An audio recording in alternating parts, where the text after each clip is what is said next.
माननीय सदस्यों को अपने यहाँ पे क्षमा मांगना, और क्षमा सिर्फ चेयर की नहीं, क्षमा इस पूरे सदन की और देश की क्षमा मांगनी चाहिए।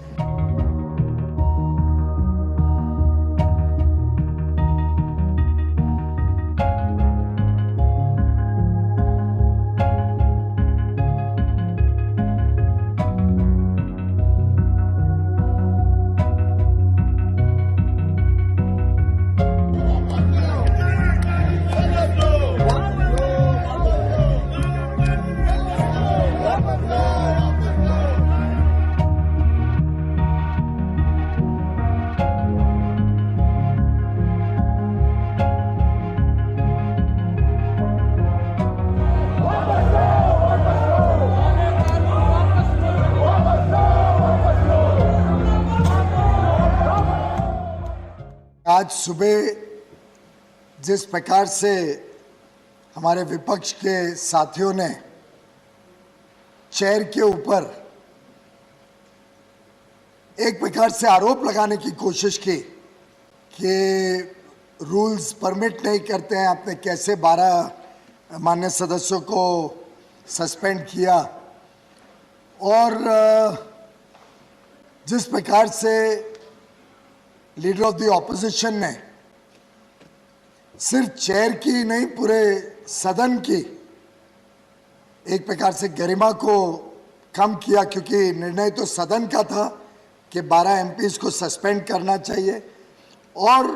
ये निर्णय भी एक प्रकार से 20-21 दिन तक रोज की घटनाओं को देखते हुए ये निर्णय लिया गया। आज सुबह माननीय लीडर ऑफ द ऑपोजिशन ने कोई खेद नहीं प्रकट किया, कोई विपक्ष की तरफ से कोई बयान भी नहीं दिया कि वो इस बात से दुखी हैं कि किस प्रकार का व्यवहार सदन में हुआ। उल्टे हम बाहर जाते हैं तो देखने को मिलता है कि विपक्ष के कुछ नेता बेबुनियाद आरोप लगा रहे हैं आपके उच्च चेयर के ऊपर, हमारे सदन के ऊपर, और मुझे लगता है कि जरूरी है कि रिकॉर्ड पे रहे कि किस प्रकार से ये विषय पूरी तरीके से जरूरी था, और एक प्रकार से बहुत सारी बातों को नज़रअंदाज करते करते करते करते 11 अगस्त की घटनाओं पे आने के बाद इस पे क्यों कार्रवाई करना आवश्यक था। माननीय अध्यक्ष महोदय, आपने देखा कि पहले दिन से ही जब माननीय प्रधानमंत्री श्री नरेंद्र मोदी जी ने अपने कैबिनेट के कलीग्स को, यूनियन मिनिस्ट्री में जो नए मेंबर्स आए थे, नए मिनिस्टर्स को इंट्रोड्यूस करने का प्रयास किया, तब किस प्रकार से विपक्ष के सदस्यों ने उनको मिनिस्टर्स को भी इंट्रोड्यूस नहीं करने दिया। ये शायद ही इस उच्च सदन के इतिहास में कभी पहले देखा गया होगा, और सदन की परंपरा यह है कि जब तक मिनिस्टर इंट्रोड्यूस नहीं हो तब तक वो भाग नहीं ले सकता एक मंत्री के तौर पे सदन की कार्रवाई में। बहुत कोशिश के बावजूद चेयर ने बहुत प्रयास किया, लेकिन विपक्ष के सदस्य तैयार नहीं हुए कि वो माननीय प्रधानमंत्री जी को अपना दायित्व निभाने दें। बहुत पीड़ा के साथ माननीय प्रधानमंत्री जी ने अपने मंत्रियों को इंट्रोड्यूस ना कर सकने के कारण टेबल करना पड़ा अपने मंत्रियों के इंट्रोडक्शन को, और वास्तव में ध्यान आता था कि विपक्ष को की मंशा क्या थी। विपक्ष को चिंता थी कि इतनी सारी महिलाएं माननीय मंत्री बनी है, इतने सारे सामाजिक वर्ग जो वर्षों वर्षों तक पीड़ित रहे, उनको मौका मिला केंद्र सरकार में एक यूनियन मिनिस्टर बनने का। पहली बार मणिपुर से कोई यहाँ पे यूनियन मिनिस्टर बना, नॉर्थ ईस्ट के इतने मिनिस्टर बने, पूर्वांचल के सम्मान हुआ, पूर्वांचल के प्रति माननीय प्रधानमंत्री जी ने एक इक्वालिटी का मैसेज दिया पूरे देश को। उनसे ये पच नहीं रहा था शायद कि आदिवासी भाई बहनों को, जनजाति समाज से आने वाले भाई बहनों को आज यूनियन कैबिनेट में मौका मिला देश की सेवा करने का, और वास्तव में एक प्रकार से उस पूरे सेशन का टेनर उस दिन दर्शाया गया विपक्ष के द्वारा। माननीय अध्यक्ष महोदय, 11 तारीख की घटनाओं में आपका ध्यान आकर्षित करना चाहूंगा। आपको ध्यान है 11 तारीख को आखिरी दिन था सेशन का, हम सब यहाँ असेंबल्ड थे, पर शुरुआत से ही कुछ माननीय सदस्यों ने बहुत ही खराब तरीके से यहाँ पे व्यवहार किया। कोई सदस्य लेडी मार्शल्स को अटैक कर रहे हैं और कोई सदस्य एक मेल मार्शल की गले को पीछे से ऐसे लिटरली वांटिंग टू स्ट्रैंगुलेट हिम। और वो तो भगवान की कृपा है क्या हमारे मार्शल्स भी तटस्थ खड़े रहे, नहीं तो सिक्योरिटी कॉर्डन अगर टूट जाता तो मुझे तो चिंता है चेयर का क्या होता, किस प्रकार से चेयर के ऊपर घातक हमला हो सकता था। लेडी मार्शल्स को हमला करना, उनको खींच के कॉर्डन तोड़ने की कोशिश करना, मेल मार्शल के गले को पकड़ के उनको स्ट्रैंगुलेट करने की कोशिश करना।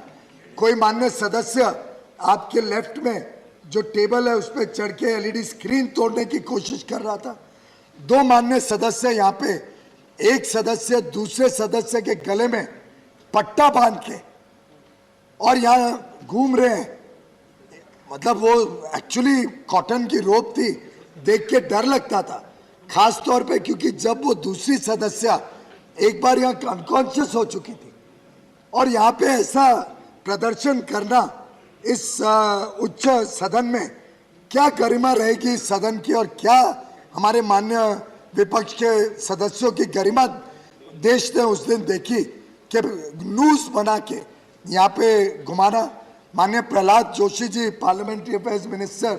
और मैं, हम बाहर आ रहे थे तो हमें आने नहीं दिया आपके चेंबर से हमारी कुर्सियों तक। कुछ माननीय सदस्यों ने दूसरे सदस्य को कॉर्डन की तरफ फेंका, एकदम ढकेला, फिर उनको खींच के बाहर निकाला।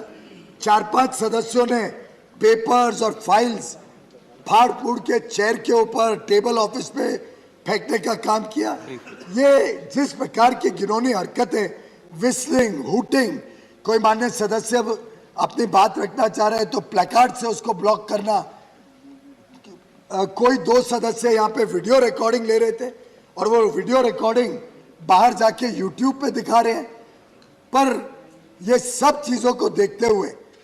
संयम जब पूरी हद के पार हो गई और माननीय चेयर की जो पीड़ा हमने उस दिन देखी, तो हमने डिमांड किया कि एक कमेटी बनाई जाए। कमेटी सब जांच करके इसका सबसे उनकी भी वर्जन ले सकती थी, पूरे कार्रवाई सदन की देख सकती थी मॉनसून सेशन की, और तय कर सकती थी किस पे एक्शन लेना, किस पे आगे कैसे सदन अच्छी तरीके से नियंत्रण में चले, ये चिंता कर सकती थी। लेकिन माननीय चेयर के हर प्रयत्न के बावजूद कई विपक्ष के दलों ने रिफ्यूज कर दिया कि हम इस कमेटी के पार्ट नहीं बनेंगे। ऐसी परिस्थिति में 11 तारीख आखिरी तारीख थी मॉनसून सेशन की, तो स्वाभाविक था कि अर्लीस्ट अपॉर्चुनिटी कल थी, जो पहला दिन था नए इस हाउस का। और जैसा माननीय चेयर ने कहा, house is a continuing institution और हाउस में इस प्रकार की घिनौनी हरकत करना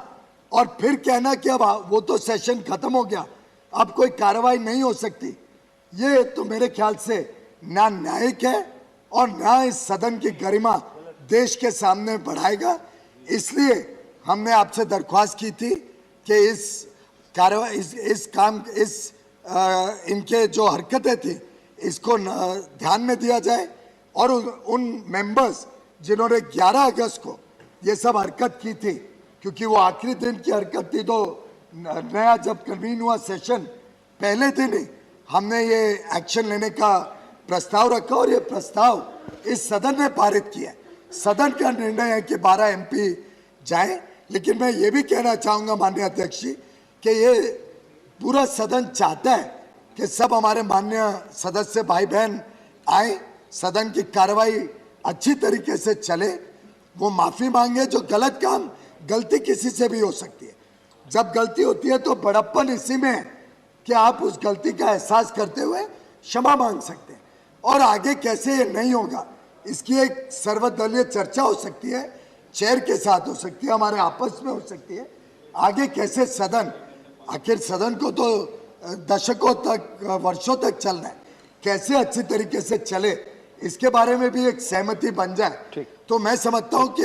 सरकार भी तैयार है इसमें पुनः विचार करने के लिए। लेकिन माननीय सदस्यों को अपने यहाँ पे